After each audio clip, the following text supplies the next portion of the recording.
What were you thinking, going out by yourself? Don't you know how dangerous it is?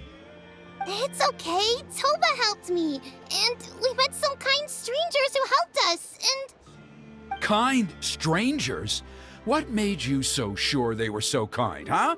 Oh, I suppose they had kind stranger written on their foreheads? yeah, actually, they did. In big, bold letters. Don't talk back to me. The Mountain King problem still hasn't been solved. What would I do if I lost you too? No dinner for you tonight. They were good people, Dad. Dinner or no dinner. Hello again, Hoonie. It's Miss Paimon and Miss Traveler. Dad, it's them. They're the ones who helped me. And I promised we'd take care of them if they came to visit. Oh, so you're the kind strangers. Well, I'm Trinidad. Apparently, you helped my daughter today, so if there's anything you need, just ask. As an elder of the Scions of the Canopy, I've got some influence around here. Now, I trust that you're sensible people who know better than to take advantage of their host's generosity. Yep, just helping a neighbor. We're not looking for anything in return. Oh? Well, let's hope so. Dad, please! They're not bad people! They've eaten at the same table with Kanich before! Be nice to them! Kanich? Wait! I heard that two mysterious travelers from afar showed up at the Stadium of the Sacred Flame. Are they you? And Paimon's the other! I do apologize. A lot's been going on in our tribe lately, and I suppose the pressure must be getting to me. I can't believe I was so rude to you. I feel ashamed. We got off on the wrong foot. Can we, start over? Oh, now we're talking! Seriously though, don't worry about it. Already forgotten. We're just happy to see Hoonie got home safe and sound. Oh, you just arrived, I take it, and it would be my honor to give you a hero's welcome tonight. Careful now, that's quite an about face. We've heard that kind of thing can lead to spontaneous combustion around these parts. My dear traveler, you are very perceptive indeed. Go inside now, Hoonie. Dad's got some important business to discuss. Okay, look after Miss Traveler and Miss Paimon. They're very special guests. Well, we'll hear you out, but we can't make any promises that we'll be able to help.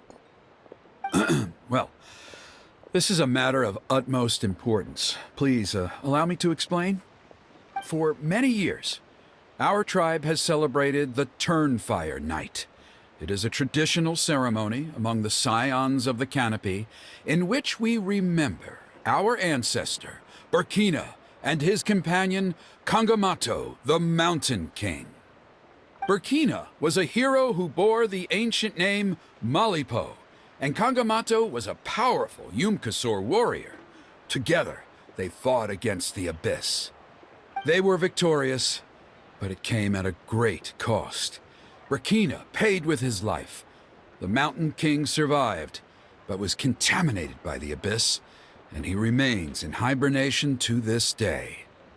Normally, Yumkasors never live longer than a century. It is possible that the abyssal power is responsible for his unnaturally long lifespan.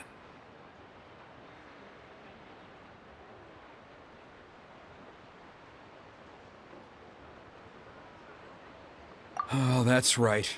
The Mountain King is a living symbol of our glory, but even this glory comes at a price. The abyssal power inside him is highly sensitive, and when it is disturbed, he awakens and flies into a blind rage, attacking anything that moves.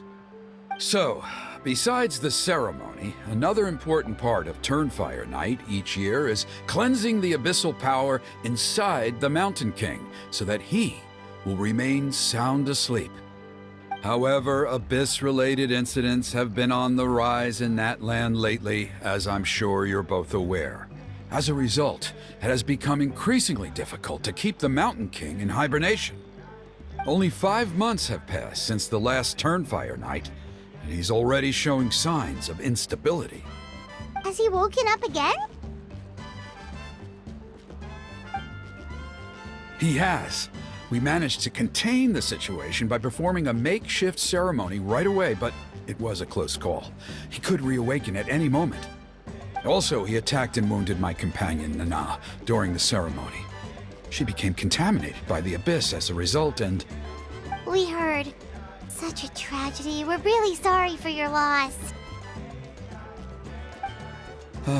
Yes, and Nana wasn't the first. Anyway, right now we're preparing for an exceptional Turnfire Night ceremony, and we need to find a suitable flame bearer. From what I've heard about your adventures, I believe you would be perfect for the role.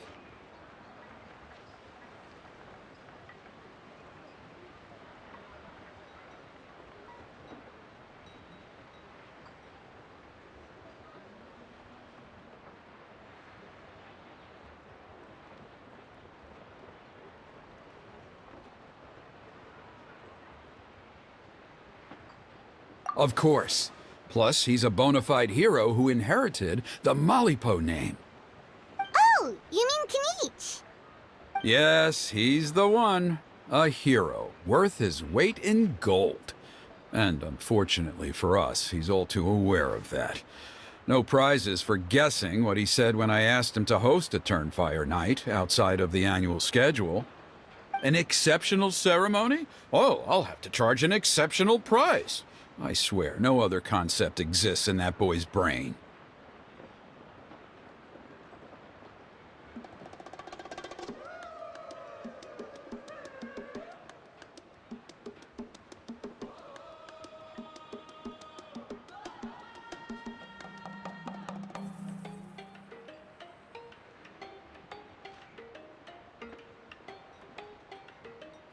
I'm not the one to usually talk about people behind their backs, but I'm convinced the Wyab got hit on the head and took a wrong turn the day it chose to give that ancient name to him. I mean, have you ever heard of a hero whose mantra is, "What's your asking price?"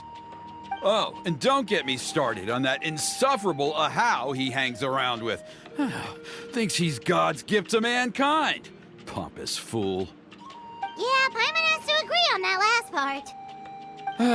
Anyway, the fact is, the ceremony can just as easily be done without him as long as we can find someone else. And besides, you two seem like much better candidates.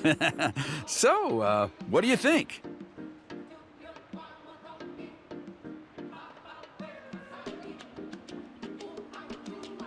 Wonderful! I can't thank you enough. Huni was right about you.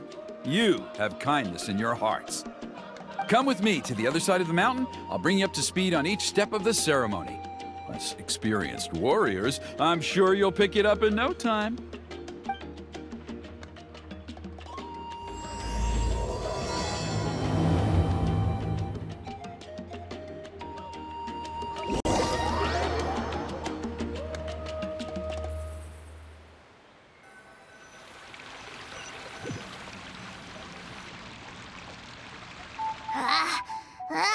Achoo!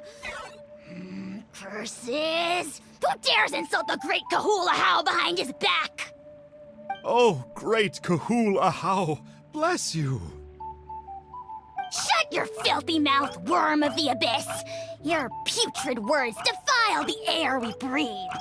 You make the almighty Dragon Lord, Kahul Ahau, sick to the stomach! Speaking as a member of the Abyss Order, that's music to my ears. Exactly the kind of reaction we're going for. But on a personal level, I gotta say, it's pretty hurtful. Ugh, never have we heard such brazen blustering from someone who is inches from death! Up yours, Four Eyes! We spit in your face! Okay, well, that I am at a loss to explain. How do I manage to stay so chirpy and cheerful? I can only guess it's some kind of powerful magic. But I digress. Mr. Kinich, I admit it, you, sir, are a legendary hunter. Still, The only reason you caught me is that I was reluctant to run away. You see, I'm very interested in the lore of your tribe. Okay. Is that it? Kay? Aren't you intrigued to know what it is about you guys that prompted a visit from the Abyss? It's the extreme sports! The other day, I narrowly avoided getting hit by a very brave soul who just leaped off a cliff. I think you call it bungee jumping? Anyway, I was very impressed. That is what I call embracing the spirit of adventure. Look, I even did a painting inspired by the bravery and freedom of the Scions of the Canopy. You scum-sucking swine! Ugh, I swear, if you go bungee jumping, it'll be without a rope! Head first off the tallest cliff, with a band of hunters on your tail, and nowhere left to run, and a bottomless cesspit waiting for you on the ground. You say that, but I get the sense that Mr. Kinich isn't planning to take my life right now. On top of that, I'm tired of spying on you from afar. So why don't we just negotiate a comfortable operating distance that works for both of us? I've heard that the most important thing in human relationships is to respect each other's boundaries. What do you say, Mr. Kinich? Or you could tell me what it is you're really after. What? And then I'll name my price.